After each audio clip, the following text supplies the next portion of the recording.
We Ross, back, ain't nothing. baby. Y'all know who it is. It's your boy Armchair Gaffers. We in the building, baby. Guys, I said from now on, we start doing Tim Westwood voice. We back, baby. Big dogs in the house. It's the Armchair Gaffers. We've got Scorcher, Christopher, Andrew, and Shian. Am I saying it right? Who cares? Big dog. Guys, welcome to another Armchair Gaffers preseason live stream. I got some help today. In ascending order, I've got my assistant, the man behind the man, aka Christopher, in the building. What's up, Chris? Nothing much, really. Lovely. I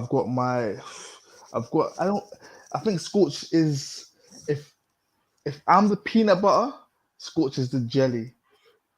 Because Yo, dog. whoa, what do you mean, yo? Yo, dog. Ain't no About quiet for peanut. that, big man. That's calm. Yeah, but dog. Okay. Oh, the proximity is too. Yeah, Yeah, man. yeah. Sandwich Cool. and yo, dog. Yo, why for that? Okay, big why. Guys, I've got a little help. Andrew, say what going, bro. You right? What going, everyone? Gunners stand up. That's Shout right. out to all my Gunners. Gunners So stand up. What Title I did, 2024. I recruited some help from my Arsenal fans because a lot of the time I'm outnumbered. So I made sure I got Andrew involved today. Andrew's also got a podcast, Scoreboard Podcast. If you guys like Ghanaians shouting about football, make sure you subscribe to his Scoreboard Podcast. The link is in the description. And if you don't like that, subscribe to the Scoreboard Podcast. And last but by no means least, I've got none other than Sean Marie 93. Hello. One of 8 West Ham fans in the world. And also, it's gone up, yeah? Yeah. It's gone up. Also, a member of Your Fresh TV Sport. Is that right? That's right. So yeah, if you want to see more of Sean, head over to Your Fresh TV Sport, and you can get her takes on various things from the world of football. Sean says that I don't know if I can share this, but she said that Mark Noble is the best midfielder to ever grace the Premier League. When did I say that? When did I say that? When did I say that? That sounded like another Jess special. Yeah, of course it was a Jess special. You, because that's a madness. You said it, not me, guys. Guys, we haven't got long today. We're gonna breeze through this stream today. And sorry, Jess, can I just drop some early news? Please.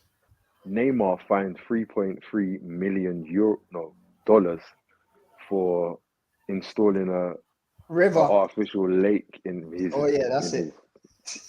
Yeah. Without planning permission. Yeah. So someone that rich, don't they get no advice before they do that stuff like that? I think the problem was I think he was given some advice and he opted not to take it. But yeah. I think I did see that. I think the issue is when you're that rich, no one can't tell you anything. So you're getting advice and you're like, nah. However, though, $3 million is what, like 6 weeks' wages for Neymar? Maybe. If you had endorsements, he's got that, man. He's got that. Yeah, if you had endorsements, it's not much. But guys, I want to get straight into it because it's going off. It's really going off. The season has the transfer window has really opened, and the title of the stream is "Are Arsenal winning the window?" And if you ask me, the answer is yes. But the reason why Arsenal are winning the window isn't because they've secured Havertz and Rice is on the way and Timber. No, it's not because they've secured Saliba's contract. No, it's not because of Saka's contract or Martinelli's contract. It's the work Arsenal done in January. Arsenal started a long time ago. What I can say about Arsenal and Edu Gaspar and Mikel Arteta is that they have their ducks in a row and they have a vision. Okay, and we won this window way back in January, which is why I'm going to go early now and say I'm not going to say it. I'm not going to say it. But yeah, Andrew, you're an Arsenal fan. How do you feel about Arsenal's window so far this year, this summer?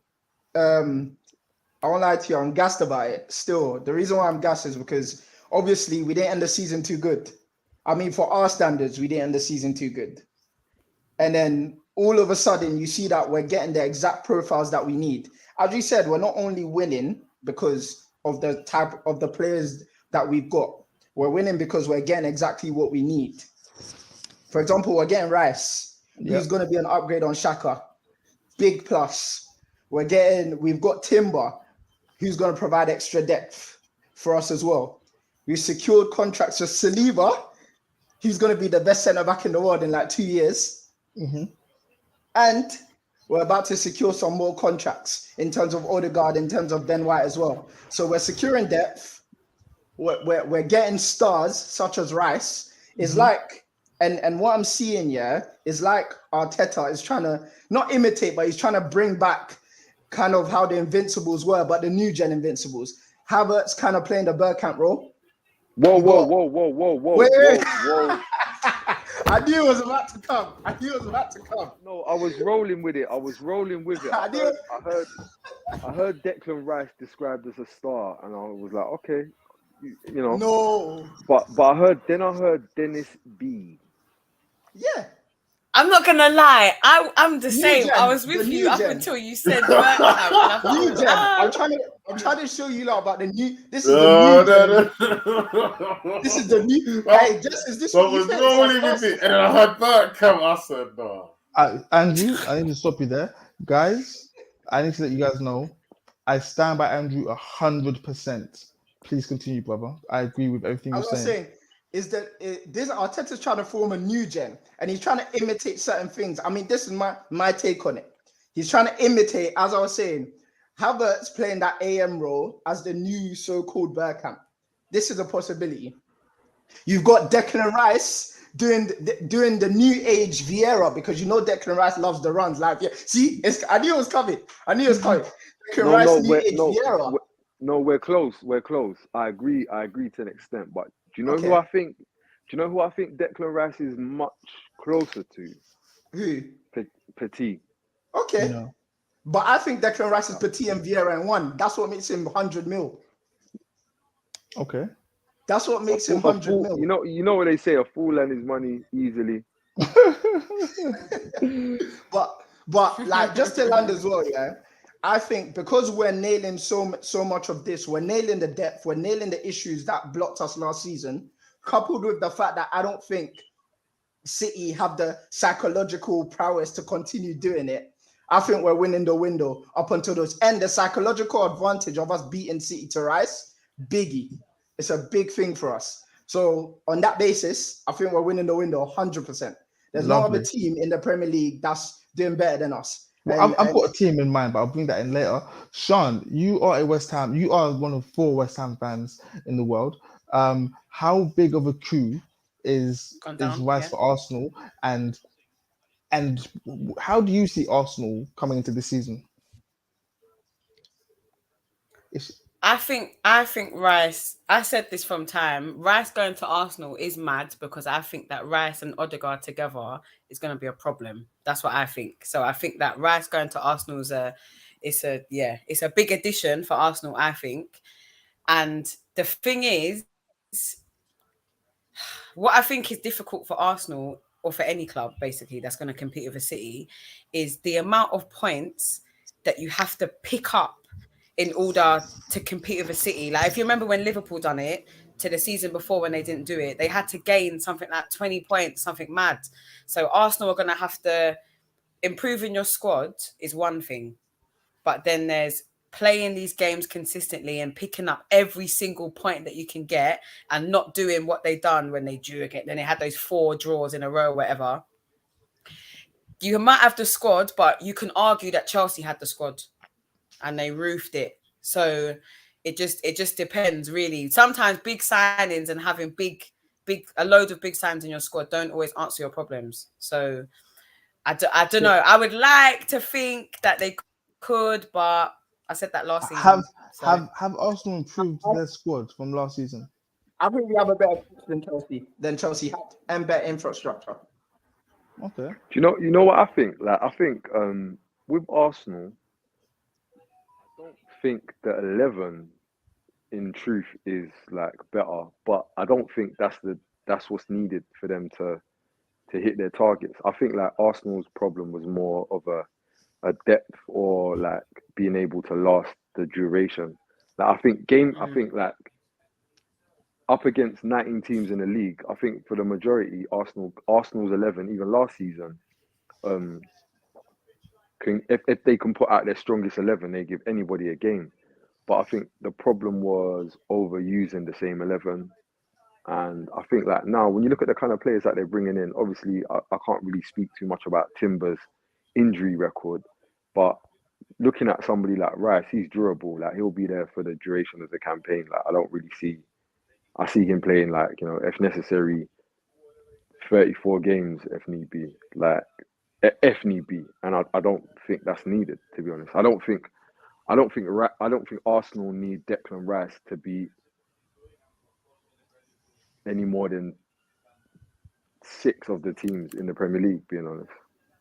The only thing that I would say that Rice hasn't experienced, is playing in several competitions.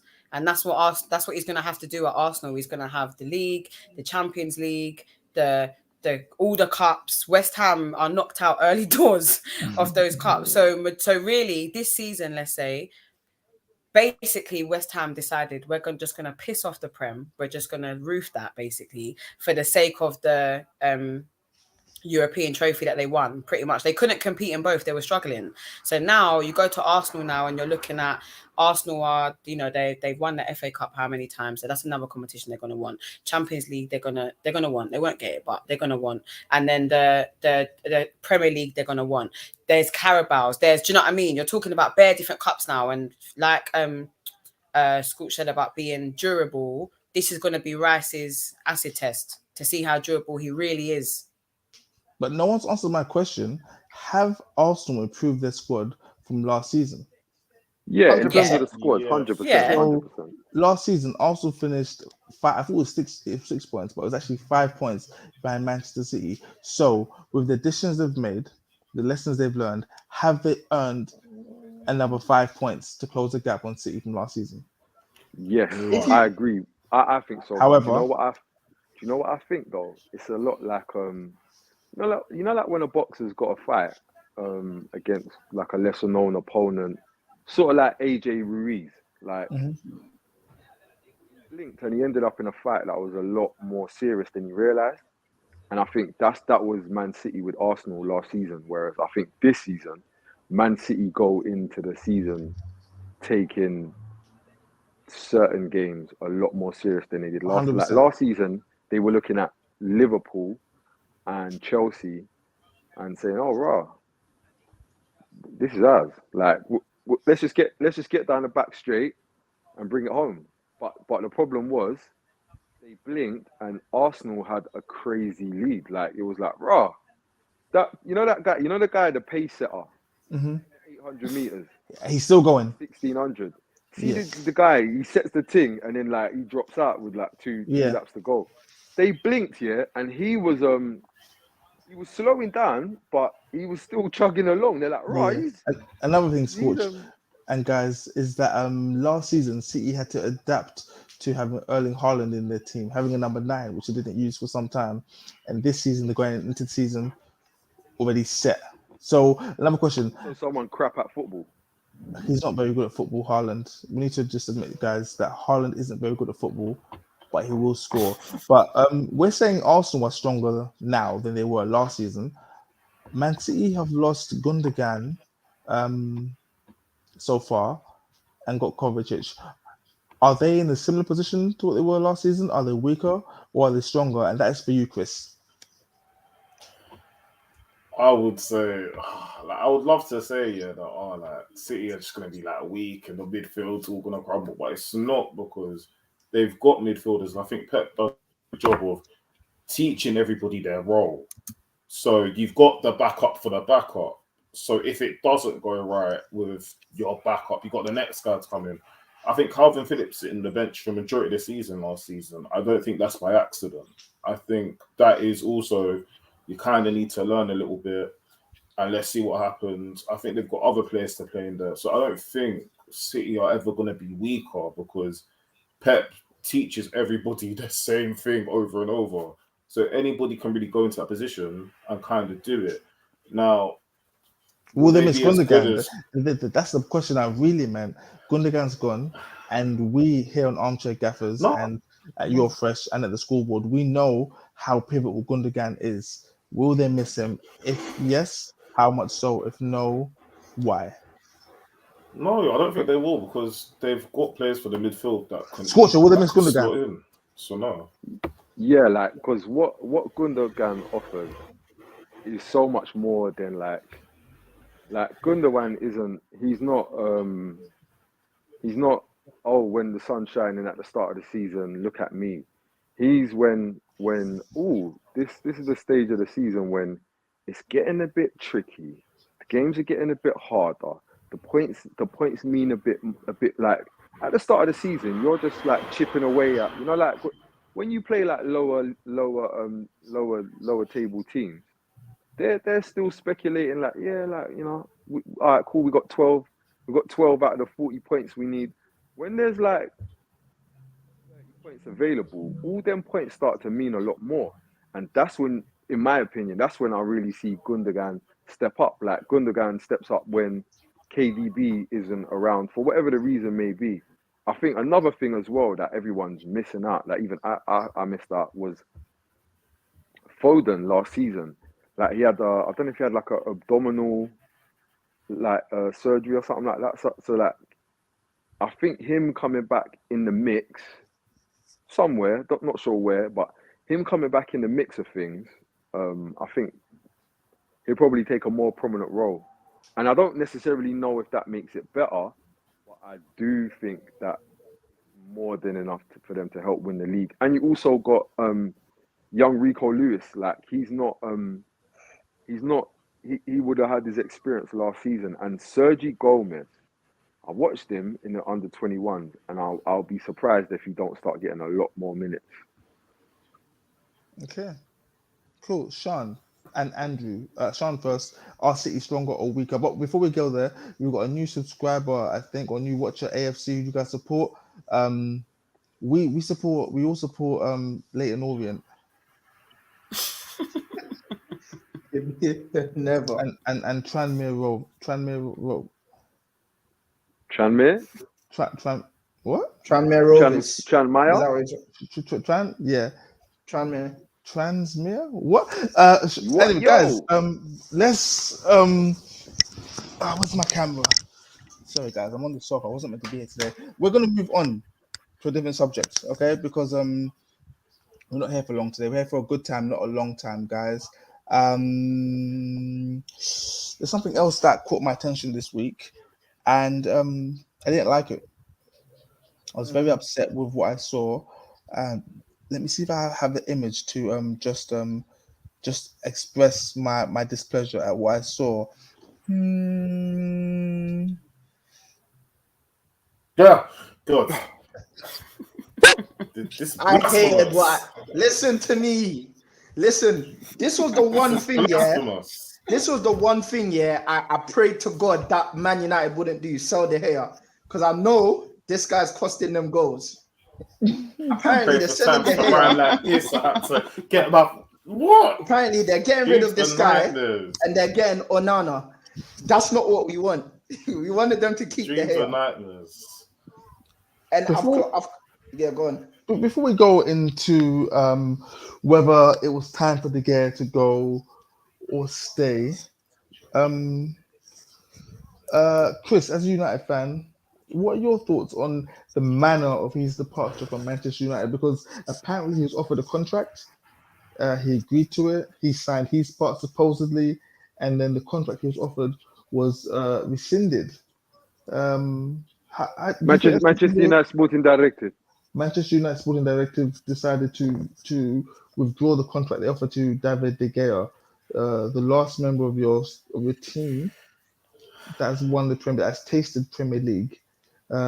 Was that right, Chris? I look back in the past and see how like a lot of players were treated on the way out of Manchester United. Roy Keane got treated bad. Rio Ferdinand never got a game as a send off. Like that's just business. Like it's business. Like unfortunately, and that's what it's come down to. Like I'm pretty sure, like in an ideal world, it'd be nice to have a little send off and whatever. But let's be real. He doesn't deserve a send off. Really? Like let's actually be so real. He don't deserve that. Like he's been terrible as of like 2019 onwards. He hasn't been. Sorry, 2018 2018. when he didn't make a save at the World Cup. What's that got to do with the Premier League We though? forget that. Out of That was niceties, just a we just reflection forget of that, where and we he say was. 2019. And I think it was a mistake for United to have given him the contracts when he was messing up back in like 2020, whenever. So him going the way he's gone, in my personal opinion, it was about time. Like get him gone, man. Like guys were Scorcher. terrible from a while. Brother Scorcher. Yes. Yes. You want to say something? Um, We can't hear you properly, by the way. You sound a bit distant. what about now? Go again? Any better? Yeah, that's better. Like, you know what it is with De Gea, being honest? More than like the style of play that Ten Hag wants to implement. The thing that I think De Gea does is he removes a problem. He Like- removed the problem. Yeah, because De Gea, he brings panic and fear into what's going on. Like, and it's not just but it's because you know the problem. It's different. Like it's different if like he makes you a bit worried when somebody's 1v1 with him. Like, oh, is the goalie going to make a save or not? That's one thing. But he brings panic and fear. Teams, they've got the ball. Possession-based team. Okay. That to me is like when you like, and the thing is as well, like that doesn't just go through the 11 on the pitch. Like that goes into the fans, that goes into the ether of everything surrounding Man U, and it's like when the ball go, like when you can't really afford to have anybody else not at the top of their game when you've got somebody bringing that vibe into things. Yeah. Like No. it almost becomes impossible to feel comfortable watching De Gea and Maguire. Like it's too much. It's too much on the ticker. I mean, my thing isn't like was it time for him to go. My thing is more like the manner of him leaving, not a scenario. I do Yeah, like the coming. way. I do like the way. Sporting directors. I do like the way, if I'm being honest, that Ten Hag has like he's tried to do it a nice way. Like he understands. Oh, raw. This ain't gonna work. Like, okay, cool. So like we're gonna filter out some little ideas of, oh, maybe Man United looking for a goalie, and that's the hint here. And then after that, it's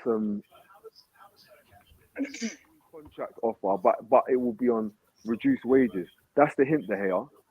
And hints, you haven't got the hint. So do you know what we're gonna do? We're just gonna say fuck it and fuck you off. Okay, fair enough. Do you know what? Yeah. Do you know? I think the way it's harsh from United. Yeah, not harsh. Okay, you're right. De Gea should have gone from time because he's been a calam at that club for a minute, for a good few seasons. However, yeah, the send off thing. I'm not gonna lie. I think the send off thing's bad, man. Because really and truly, prior to, you could argue, prior to about 2018. Remember, De Gea's been there, 12 years or something like that? He's been at that club for 12 years. My man's won Europa. He's won the Prem. He's won FA Cups. He's won, obviously, the little small boy ones, the Community Shields and these things. But, yeah, he's won things. He's won a lot of stuff. The only thing, really, is Champions League, basically. Do you know what I mean? That he hasn't won since being at the club. But the problem is that sometimes you're only as good as your last game. So it's like really his last few seasons, such a calamity that now everyone's going to forget the amount of stuff that he's won. And I'm sure I read somewhere in the transfer news that that as much as, let's say, like we're talking about De Gea and Maguire, but aren't Tottenham and Newcastle looking at Maguire? Yeah. Yeah, I wouldn't buy too much Oh, into no. Tottenham spending 50 M for Don't Harry do Because Maguire. I mean, Just because I can't really see like it's not so much Tottenham not being stupid enough to buy Maguire. It's more Tottenham spending that much on a footballer. How much is that much, Scorcher? I think that I've seen the numbers like around 40 to 50, and that sounds like Tottenham probably hear that number and say, well, we could get like 4 players for that. For 40 mil in 2023. England centre back. You know, Andrew, I want to ask you, and everyone as well, and in the comments. Now that the gear is gone, where can we see him ending up? Go Saudi. Tranmere Get the Rovers. money. Go Tranmere Saudi. Rovers. It's simple. Look, De Gea, yeah. all about the You're not gonna money. get De Gea's not gonna get back into that Spain squad. He's not. Your career is basically done. Just go Saudi, get the money for your family, and live. The career is done from now. It's done. It's done. What? Send it to Saudi. Guys, perfect timing. We've got Jusco here, who is our resident United fan, who is our resident Just terrorist as has well. arrived. Welcome to the stream, Jusco. For those of you who haven't seen Jusco before, he is Jamaican, so we had to make sure he was here last. We've been going for 27 minutes, and he had to make sure, man can't come early. Why for that? So he had to make sure he comes last. Jess, we are Jamaican. I keep having to correct you. No, but I'm adopted Jamaican. Yeah, it so don't matter. You're involved. my blood is red, whereas your blood is Ray nephews. You see Jamaican adoptive kids, they get licks as well, they get beatings as well. Same way, it don't matter it don't matter. Adoption or not? Okay, cool. Just you came in perfect timing. We're talking about David De Gea and his send off for Manchester United. We've agreed that it was long overdue. He had to go, but the manner of the send off. What are your thoughts on that before we ask where he's going next? Yeah, but United are renowned for that. Like that, we're known for that, man. We're bad with that stuff. There's no manners. Like a lot of legends got that treatment. Like even Rio weren't happy with the way that is send off. A lot of legends got that treatment. But in terms of the timing, like football wise, like obviously for the way Eric wants to play, obviously David don't suit that. But it's a bit timing wise, it's a bit mad because where our money's tight, it's like I can kind of see where at first Eric was thinking, you know what, let me just keep him for another season, but on reduced wages, just so that I got more transfer money to spend elsewhere. But it's like, I think, you know what it is? You see, after that cup final performance against City, he said, no, you know what? Scrap that. Yeah, he's a priority now. I need a goalkeeper. Yeah, I'll be honest, from the outside looking in, I like how Eric Seven Hag is moving. You know, he done it with Ronaldo, sent Sancho to the mountains, and now Seven Hag has said, De Gea, you're gone. He's told Seven Hag has said to Maguire as well, like, I'm not going to play you. So I like what Seven Hag's doing. But I just feel like, Scorcher? No, go on, you were saying, you feel like what? I just feel like, there's a way to do things, and it just seems that you just hung him out to dry. And for everything he's done for your club, I think it's going to work against him soon. Don't worry. It's going to work against Seven Hag. Yeah, 100%. Scorcher. But you got to move this ruthless. Like United have been we've been so lenient towards players for so long. It's like we've been so nice. We gave him a contract when he was shy. We allowed Dean Henderson to chat rubbish all the way at Nottingham. Like United needed to do this, and I respect Ten Hag for going in and doing this. Like any man who ends up leaving the club after, you probably had it coming anyway. Like United were looking to offload Ronaldo last season. De Gea did have it coming. In my opinion, United were never keeping De Gea. De Gea had it coming.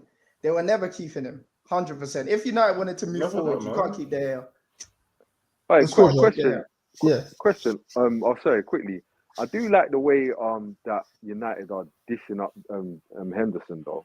because he got a little bit above his station and just was like the club was in a mess, and he started speaking as if he's not some youth man trying to get his buff. He's- But forget about that. he's long. De Gea, talking about his send off and all of that. Yeah, does he qualify as a Man U legend? Yes. Yeah. And my next Yeah. thing is because when I think of Man U legends, yeah, as a goalkeeper, I think Fabian. I don't really think like as much as I liked Barthez as a goalie, I don't think of him as a Man U legend.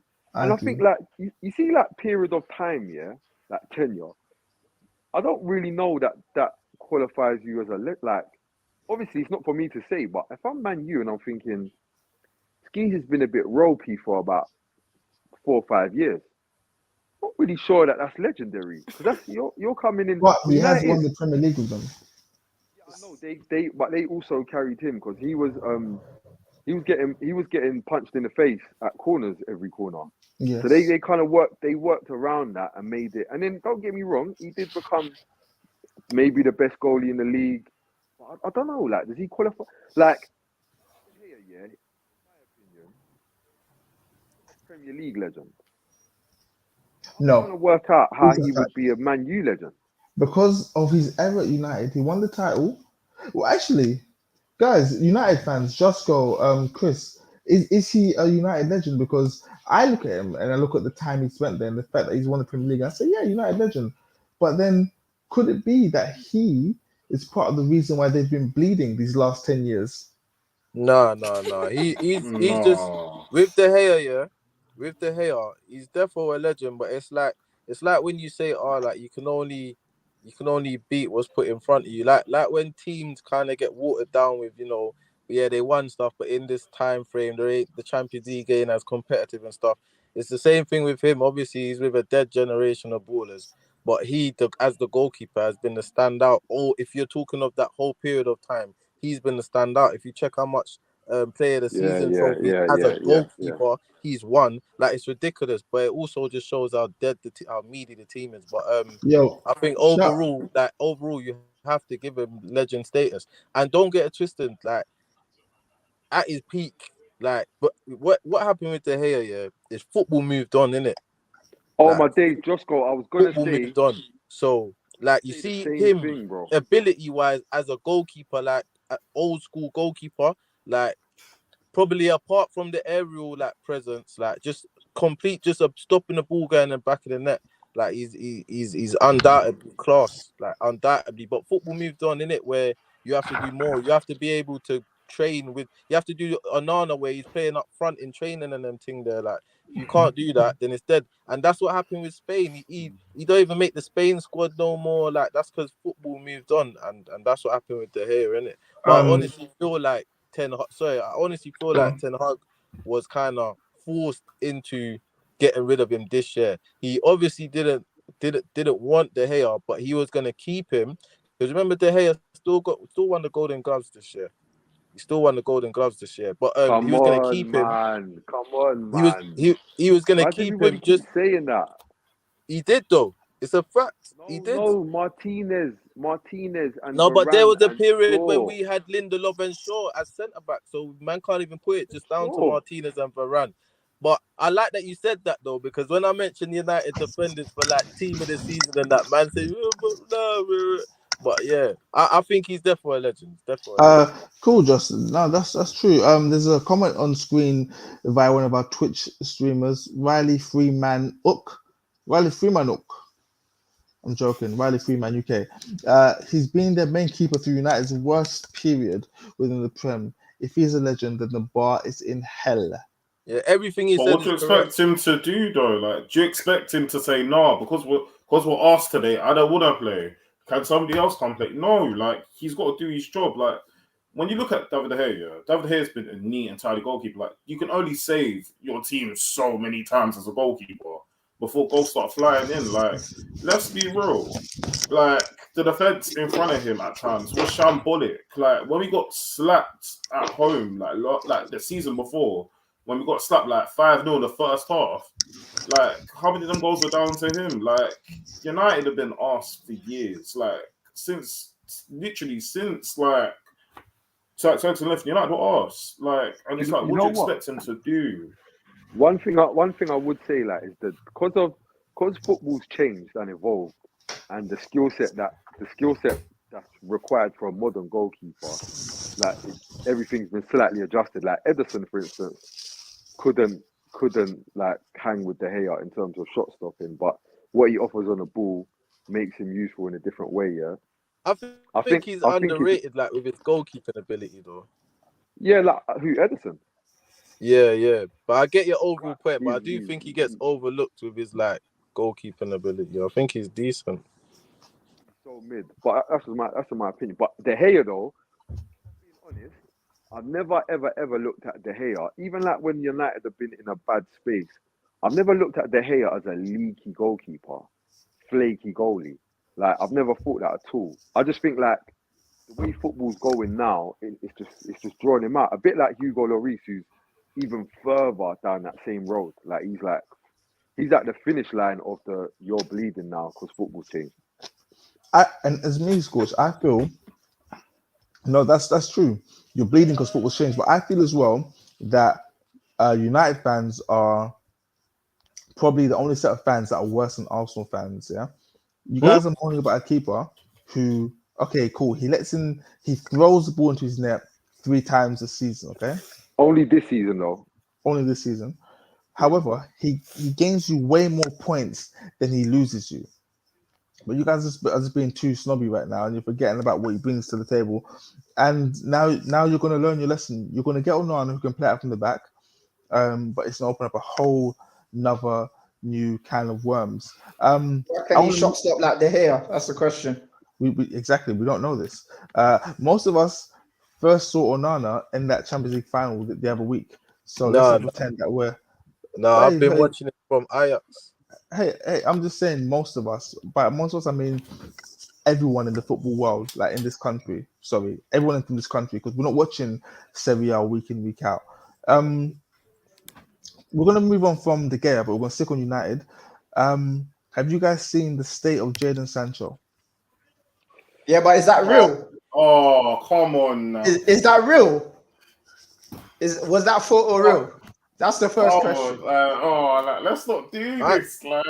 I ain't seen the photo. What photo? What's going on? Like, it's a photo of him. Like he looks bigger in it, and his belly's a bit out, stuff like that. He had a top off or something? What's going on? No. His top was on, but then his belly was out in it, and he looked a bit bigger. I ain't seen this photo. Where's this photo? Stay there, guys. I'm gonna try and find this picture. Yeah. The photo. I personally don't think it's real. But if it's real, then Sancho's in trouble, innit? If it's real, then he's in trouble. No, but do you think Erik ten Hag, with the way he behaves, would allow Jadon Sancho to take to that training ground? That's my point. That's why I don't think it's real. Nobody looks like that. Okay, that's why. Nobody looks like he could be one of the kit men.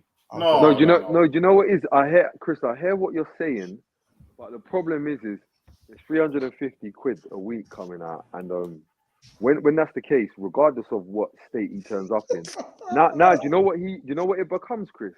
It becomes your problem, Ten Hag. That's what happens. So I think whether or not, I think, do you know what? Whether or not it's real or not real, the bigger problem for him is Mount, Garnacho, and Anthony. Them three players, they're gonna just and Bruno Fernandes. They're ahead of him, in my opinion, in any of the positions he might want to play in, or where he'd be useful. But at the Dior thing, he looked kind of trim, like he looked like his normal self. Oh, this like the Dior thing, like the Dior fashion shoot thing. Yeah. So he couldn't have gained all of that in 2 weeks. Wait, Chris. When you say he was it in a newspaper or something? No, it was all over like Twitter and stuff like that. Listen, so it's not even old media. It's like social media and that. Yeah, the man don't need to chill out, man. The man don't need to chill out. Chris, you know what I was saying though? Need to chill out. Yeah. know what I would say? Like, you know, when you say you saw him at the fashion shows and that, yeah, and he looked like his normal self, yeah. As a Man U fan, is that what you want to see? His normal self? Because going by what I've seen since he's been here, I'm not You sure. know, it's certain man, the mindset is just different. Like you see with Rashford, you can see Rashford at these social events, but when he's done, you definitely know he's gonna go hit the gym for like a couple weeks or a couple days. He was at Nike like last summer, working in the Nike HQ and whatever. Certain man just don't care for any of that extra training and whatever. Sancho for me seems like a man who comes from South London. He's lived through what he's lived through. He's gassed to make the 350k a week. And he wants to live that little baby lifestyle while he's off season and that. Like I don't even want to be a pagan and speak about like off the field, this and that. I just think from a footballing angle, I'm looking at it and I'm thinking, Garnacho has to play this season. Like his performances last season, he has to play. Like it's not even a case of he has to play because he's demanding playing time. It's beneficial for United. People say Garnacho has to play, but when he went up against Leeds at home against Luke Ayling, he wasn't getting past Luke Ayling. Luke Ayling had him scored. So it's but I like that. You can say Garnacho. I loved it though. Don't get me wrong. I liked seeing it. I liked watching him get his scored because it was like, although you're sick, yes, but this brother here had you. Even like at certain games, like he's not as much as we like to think Garnacho's the like wonder boy and whatever. Yeah, he's still got a lot to learn. So it's like it may be too soon to have him playing like straight up and down. Whereas I'd rather just keep Rashford ticking over and just keep playing with Sancho. I can't lie. This season, it's do or die. Like if Sancho don't do the mad thing this season, we need to get him gone because what are you doing on 350 bags a week, bro? Like you're violating. Now we got you Mount. We got you Mount now, who can sit on the right and you can do the 1-2s with because you're not going to beat your man. You're going to play the ball to Mount. Mount's going to play it on the inside. You can do the running thing. You can cross it or score it at the near post. If you can't do that for at least a couple games this season, bro, pack your bags. You're gone. You're done. Yeah, I agree with the Sancho take, but you see with Garnacho, what I liked about that game against Leeds, yeah, is it showed me something else. It showed me he's got mentality. Like Rashford does that, yeah, but Rashford's only had mentality this season. Like apart from that, I've seen Rashford's mentality in terms of if he doesn't beat a man on the first try, yeah, his head's gone. He's in Love Island. I'm scrambled. I don't know what's going on. His head's gone, bro. Yeah, like he will not try and beat the man again. Like if he can't speed bully the right back, he starts coming in trying to do playmaker. Like no, that's not you, bro. Like trying to think. No, sorry, this wasn't part of the plan. But I need to know since we're here, where does Jadon Sancho fit into this United team? Okay, now this question is first for you, Andrew, and then for you, Porter. Jadon Sancho. Sorry, Mason Mount. So it's for you, Andrew, first, then for you, Scorcher, then you, Sean, and then I'll go to United fans afterwards. So as brief as possible. Andrew, where does Mason Mount fit into this United team, and what implications does that have for everyone else in this squad?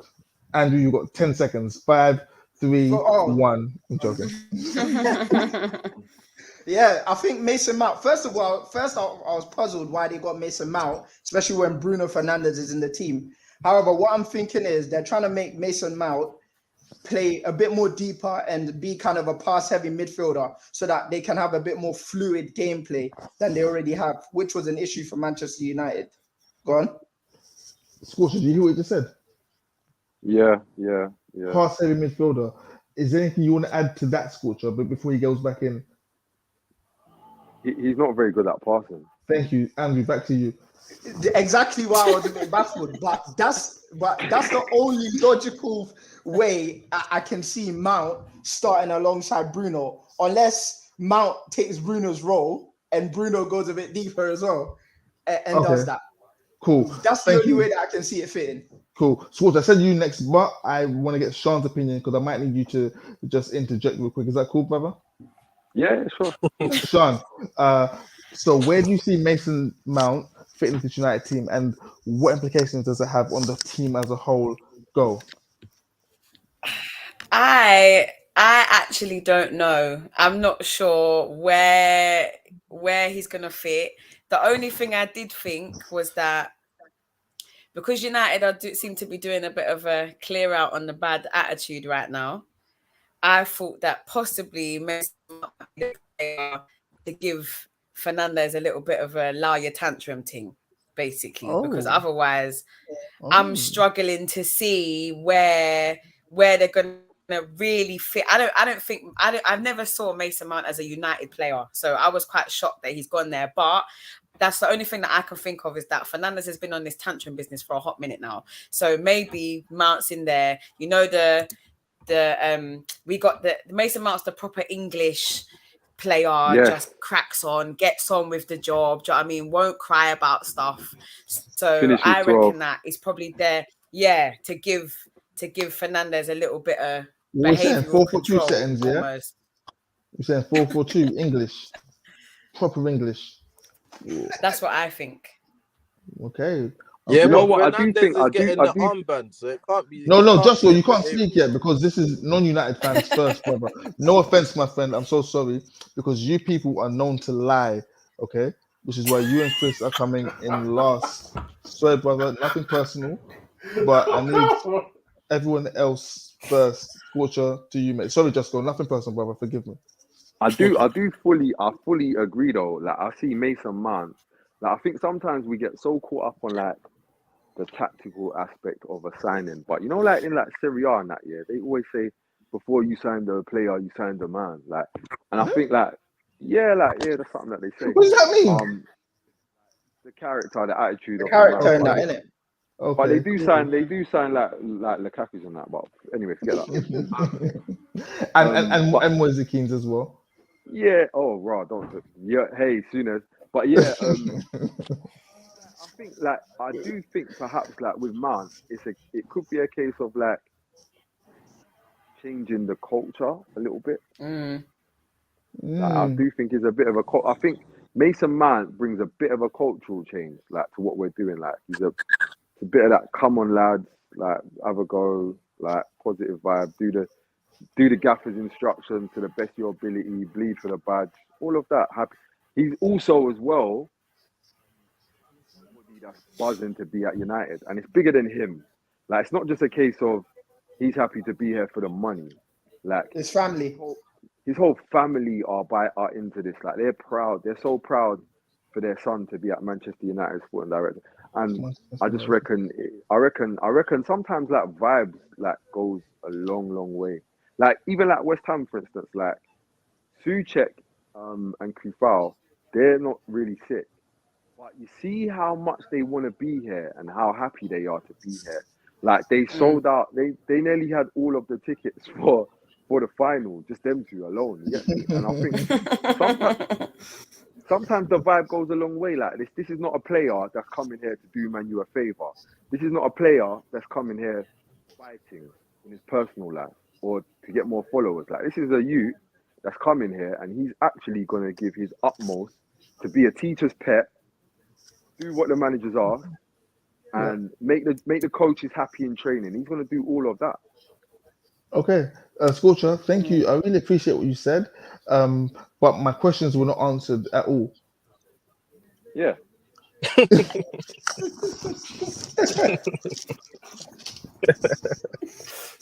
Yo. Just man. That's what. Well, yeah, and to add to the implication quickly, Mount's replacing Eriksen. Yeah. Sorry. Tony Stark. Yeah, cool. Mount's replacing Eriksen, 100%. I'm with that, Andrew, and thank you, Scorch. Yeah. Okay, just go. United fan. Now you can. Now that us normal people have said our piece, now you can say your piece. Yeah, I think he's been brought in as a number 8. I think even on his first interview, Mason Mount said it out his own mouth. They said, "Where do you see yourself fitting in the team? What position do you play?" He said, "I'm an all-round midfielder. I could do it all. I see myself as a number 8." I think that's what he's come for. I believe him and Bruno will be playing together. I think in certain games you will need Eriksen to dictate tempo, but that's certain games when we're gonna have most of the ball, when like teams are gonna be pinned in. That's where you play Eriksen. You play Mount when you want to play Ten Hag ball, which is high tempo, high intensity, high pressing, but also intelligent ballers, which he is. All of those things he is. Bruno's going to get the captaincy. He played 70 games last season, more than any other pro in the top 5 leagues. So he ain't sitting down for no one. Yeah, I think that's what Mount's been brought in for. Also, Ten Hag, he's got a track record now of buying players which he's sure about. He ain't really on the 50-50 thing. So that's my he's person seen ever Mount. did say. He's seen Mount from the Dutch league to the English Yeah. league. He spoke to Mount. He's found out Mount. Because remember, Mount turned down Liverpool. He turned down the same contract at Chelsea. He wanted United. Like all these players are either old players that Eric's played that had, or they're players that are like they really want to play for United. They're saying, I don't care what's going on with ownership and all that. I want to play for United. So I think that's what it is. But I do think his attitude. Of course, his attitude will be a good look with the squad as well. I think Mount's just like the whole package. He's not particularly great at one thing. He's just like an all-rounder. He's an old school midfielder as well, in terms of a midfielder which he ain't a 10, he ain't a hold. He just can do it all. He can defend, he can attack. He's just good at everything. At a medium level, but it's not good at anything. Yeah, he's just good at everything. He's not great. He's just there. He's not good. Hey, Josco, do you think here that like this is what I was thinking? You know where I think Mount might have some real value for Man U? Away from home. I think away from home is where Man U might really get some value out of Mount, because I think like Eriksen away from home, like can get techie sometimes. Like he's got a lot of quality, but when you know what I mean? Like when the other team really up for it. Eriksen's gonna have a reduced role, innit? Eriksen's role now is gonna be against teams where they're gonna just sit back. They're gonna sit back. We're gonna have to break them down. That's where Eriksen's gonna play most of his games. Or when we're winning and we now need to manage the game, we don't need as much PMP. We need more thought process and dictate the tempo, see the game out. That's where I think Eriksen will more be used now. Guys, sorry, I really don't want to stick on United much longer. I really hate speaking about Manchester United more than you believe. Before I get your views on Mason Mount, Chris, yeah, what's that sound? Is that someone's TV? Sean, you watching TV?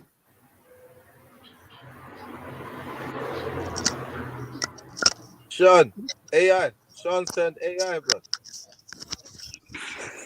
It's the algorithms. Please make What do sure you you mean? comment, The and algorithm. subscribe. I You know, watching yeah, TV? like the video, man. I can hear someone's TV in the background. Oh, I mean, it could be mine. I'm not sure. Oh wait. Oh, no, you don't. Oh, I don't even know Team where my Rumble. remote is, bruv. Go on, Jesto. Let's move along, man. I think Mason Mount will I don't hurt think United it's mine. again. Cool. I think. Is it you, Jusco? Is it you, Scorcher? Chris, is it you? no, it could Not be me. still. I haven't got a TV. Not me. Okay. What can I think Mason Mount. Just like TV sounds. Sounds like a Oh, decent my show. to TV's me. low. So. I'm watching the tennis. Someone's getting raided though, by the way. But that's separate. Guys, I was saying, I said this on a Okay, stream last mummy. night. Shout out Never Foul. I said that Mason Mount is going to hurt United more than he will help them, because United do not play good football. Okay, you guys don't play good football. But what you had 3 midfielders in Casemiro, Eriksen, and Bruno Fernandes, who, when they got the ball, were quick to turn and just ping it as far forward as they can to Rashford as early as possible. Okay? Now, when you take out Eriksen, you have 2 out of 3 midfielders that can do that. And that's going to hinder your performance immediately, because United aren't a team that get the ball and play good, sexy, sweet football. No, you'll get the ball and ping it to Rashford kind of team. And with Mount in there,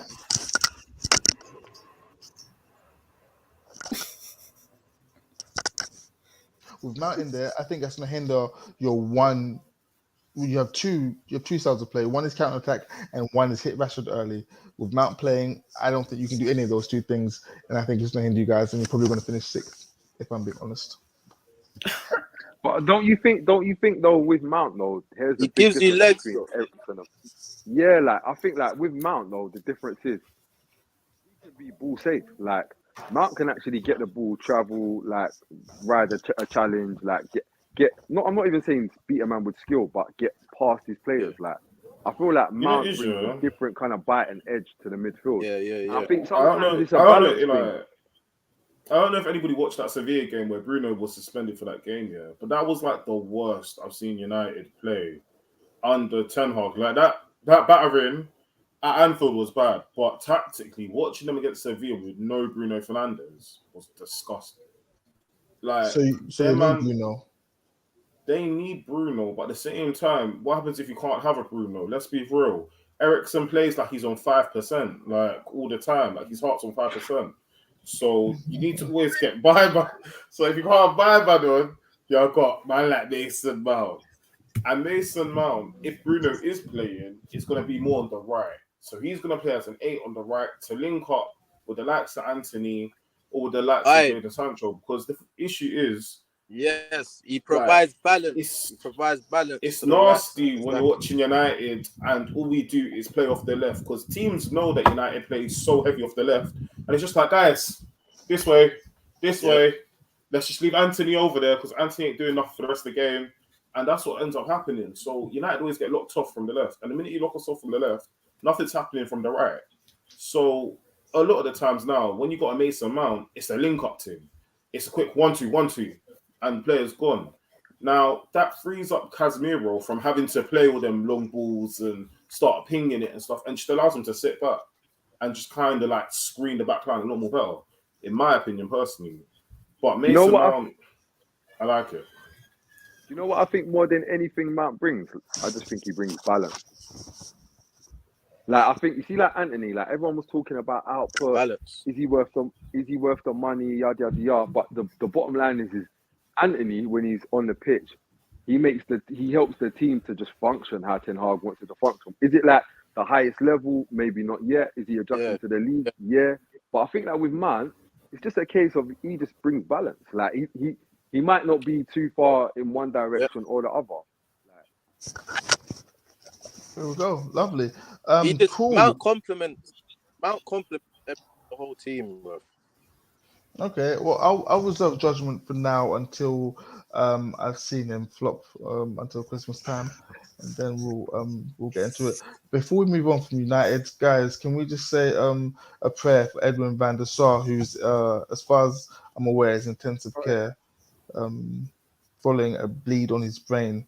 Legend of a goalkeeper. You know, I was so upset when United signed Van der Sar because for a long time he was at Fulham doing wonders and Arsenal were linked and we just didn't ever bother going for him. And he goes United and does that. So, what's that? Yeah, and it just does his thing. Just does it. And he went there like the age of like 38. He signed for United when he was like 46 years old. You know when he was doing that, I was like, "Bro, you're old, innit? Like you're quite old." Yeah. You know, Van der Sar was like the first version of Yeah, he was like the first version of Edison. Like he's the one that began all of this playing up from the back. Yeah. Remember, he was the sweeper at Ajax. He was the sweeper. Yeah, so by the time he came to Fulham, obviously that was no longer the thing, but he was doing this from a long time ago. What's that sound? Oh, you know what? With that said, yeah, you know, like Fabian Barthez, he's slightly like a Onana Gen 1. Who, Barthez? Yeah, he's crazy like that. Yeah, he was basically, yeah. Onana Gen 1. Because you see, Onana, let's be clear. Onana isn't doing sweeper keeper. He's doing Sergio Busquets keeper. And you got to understand, Busquets' thing isn't like, man, like Busquets breaks lines. And that's what, Onana's on risky passes, risky touches, risky turns, and he's cold because he does it. Like, but let's be clear, risky though. Like, Yeah. Sorry, I just need to get my next. In the Prem, Onana's definitely making a mistake or two in his first season. 100%. Think so? 100%. No. But I feel like every he keeper knows that what plays to. I ball, feel like he knows something. every keeper that plays ball makes a mistake, bro. Yeah, Every fairs, keeper that fairs, plays fairs. ball makes a mistake. Allison does it. Edis, they all do it. As long as you ain't on the what's the Fairs. Leeds keeper? What's his name? And they keep saying, "Oh, he's Meslier. young." Yeah. Forget all that. Put him in the youth team. Oh, Then he's my man's horrible. doing too Meslier. much. He's moving like John Stones. He's moving like John Stones when Pep had to bench him and say, "No, you're doing too much, bro. I forget. Big Go man. sit in the youth team." Guys, we've been going for an hour now, so we got to wrap up soon. There's a few things I want to touch on, but we're not going to make it. So where's the camera? So one more topic before we wrap up. Aguero named his top 3 strikers of all time, and he said that there are 9, Thierry Henry and Luis Suarez. Facts. That's a good free. That's a solid Facts. free. Good list, man. And he said in that order. It's true. Yeah. It is in that order. Sean was I'm rubbing too her young. face. Sean was being too young legit. for this. It's only because I would Because he hasn't put agree Dean Ashton from a footballing and Mikel perspective. Antonio as a West Ham fan. No, Andy I would Carroll. say those 3, but like Luis Suarez just makes me sick. Like as a person, Why? What's wrong with just him? makes. He's What do you a mean, what's wrong stand-up with him? What guy. kind of stupid question is that? He's a I'm stand-up guy. I'm stupid Ghanaian, question. so I don't really like Suarez, innit? What he did. I love it. Like, Even as more a- reason like, just- why he was so cold. Like, It just, but do you know what's funny? I was watching something the other day, like it's all of like Suarez's goals, and I was just thinking, you're such a scumbag, but you're so hard. Yeah, why You're for that? so But, hard, but you're a pause. scummy person. Why for that? Okay, cool. What we're gonna do, guys? Yeah? We're gonna go around the room to wrap up, okay? And we're each gonna name our top 3 strikers, yeah, but not including any of these 3. And let's see what we can do. Sean, since you've got the biggest mouth and you wanna yes, you're gonna Okay. go first. Okay, not these 3. Mm-hmm. Is this personal preference? Yeah. He's definitely up there for me. I didn't hear that one. Who's that one? Lewandowski. Okay, Yeah, Robert. Yeah.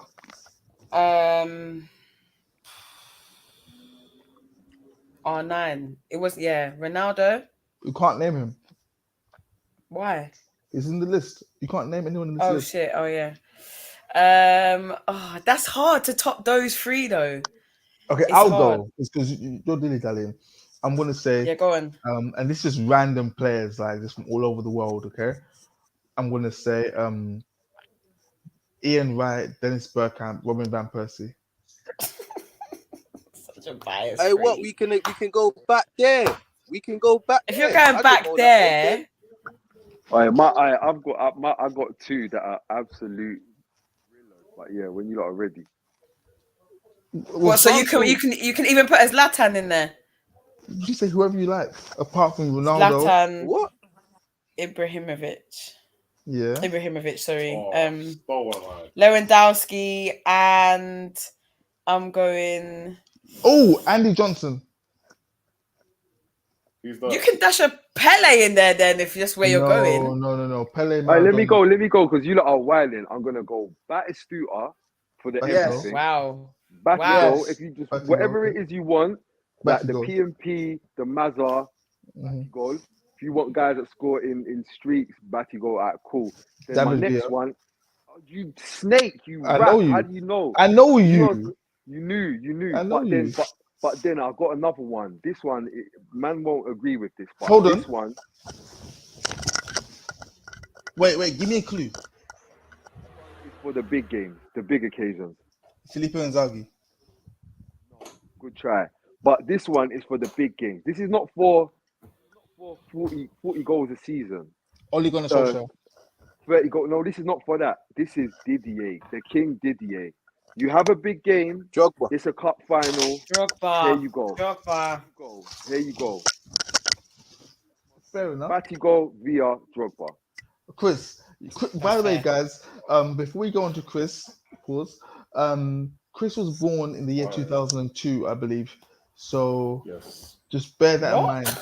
Yeah, Chris is a child. All right, okay. This is You gonna know make what? sense. Then. Yeah. Rock. So he's gonna say Haaland. Wait. Yeah. No, like, what do you think this is? Like, it's not Haaland, working, Vardy, please. Kane.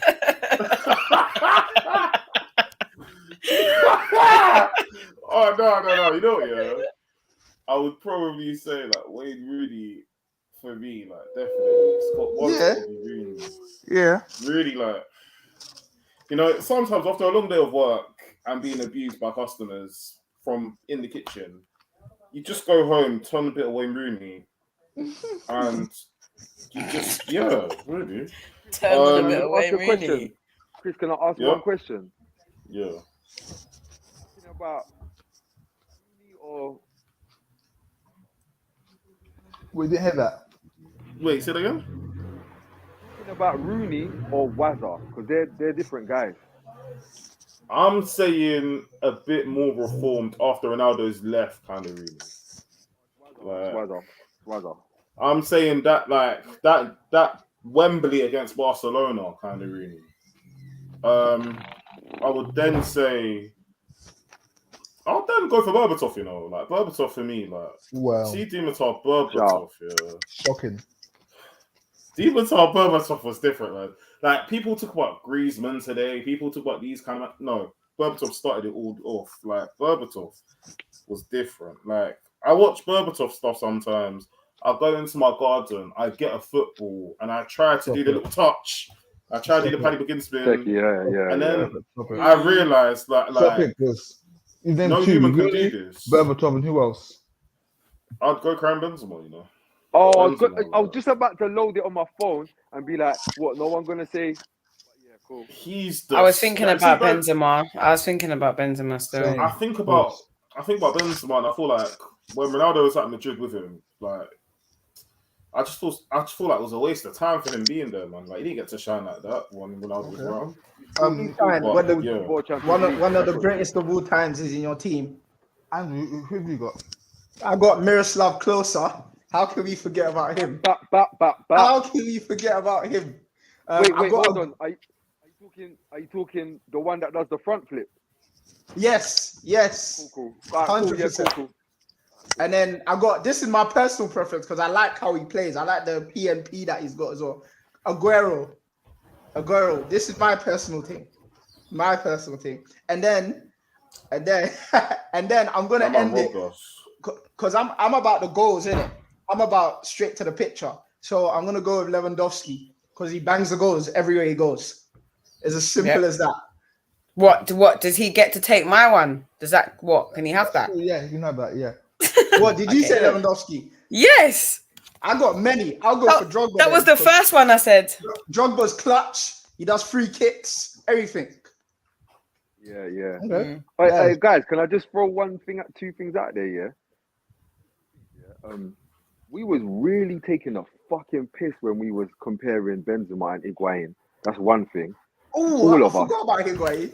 We was all see when we was doing that, we was violating. But and the other one I was gonna say, do you know who we need to really stop disrespecting? Samuel We need to Eto'o. really Yes. no. Samuel Eto'o. Yes. No, but yes. But Andy Cole. Andrew.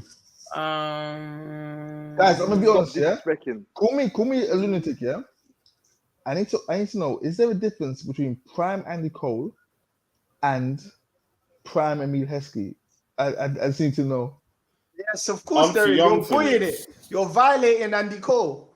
I don't know.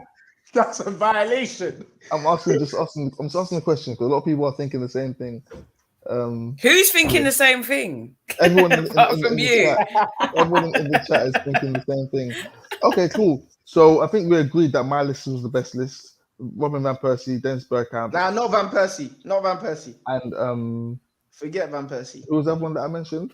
Oh, he was amazing, you know. Like Van Persie, he's a real one. I respect Van Persie. He's not a real one. You know. He's not a real like, one. He said, I could be here, yeah, around these man, around the likes of flipping Theo Walcott and fucking Mertesacker, but go win me a Premier League. Before we One wrap of up, the best guys, yeah. managers about. Before we wrap up, honorable Bloody mentions, hell, yeah. like Players in their Wenger had prime. one foot in the care home by the time he was leaving anyway. Like, Players in their prime. Before we wrap it up, makes yeah. sense. Fernando Torres in his prime. Let's not forget. Henrik Larsson in his prime. Let's not forget. Andrei Shevchenko in his prime. Let us not forget these Shevchenko's people. all right, man. Overrated. Raul Gonzalez in his prime. Okay. Yeah. Let's not forget about these people. Owen, please. Mikel Owen in his prime. Because you know the way Owen went out, because he was patterning the horse racing and all that. But we forget at 18 years old what this boy was keeping up with. He was the best. Do you know what? What Do you was know that? who no one's mentioned? Do you know who no one's mentioned? Shearer. Levi Nistelrooy or Alan Shearer. No, because no one's mentioned Shearer No because one's he's not that mentioned guy. Shearer. I hear you. I hear you. But if you're talking tallies, man. Fairs. Jiggy, man. Newcastle, Blackburn, and Newcastle. This is what it is. I don't care about you being a club legend at Newcastle. Sorry. Well done, you won the league with Blackburn, but you not spent the most P and went broke because of it. And then you was crap for England. I'm out. I'm sorry, but you did score a lot of goals, and I respect that. But at the moment, you're Gen 1 Kane. And we know Kane's got more work to do. Oh, I should have gone Cavani, actually. Nah. Cavani misses too much chances for me. What? Yeah. Cavani, listen. No. You see his PSG, like that PSG run he had, Joe. Different. You know what it is? Cavani's been missing easy chance. He's made a career out of missing easy chances and scoring mental goals. Like he's specialized. Like he's gonna miss. Cavani's gonna miss 1v1 8 yards out, but then he's gonna do that chip for Man U, like in the middle of the pitch. Like that guy. Yeah. And on that note, guys, we are gonna call the stream to an end. We're just doing our best to give you guys content until football returns, at which point we will bring you even more content. So just I'm gonna give you some wide words. My dad, before he passed away, God rest his soul, he looked me in the eye, he said, son, you can lead a horse to water, but when the sun rises in the west and it snows in the south. Guys, thanks for logging into the stream. Like, subscribe, share, check out everybody's handles, follow their pages, enjoy.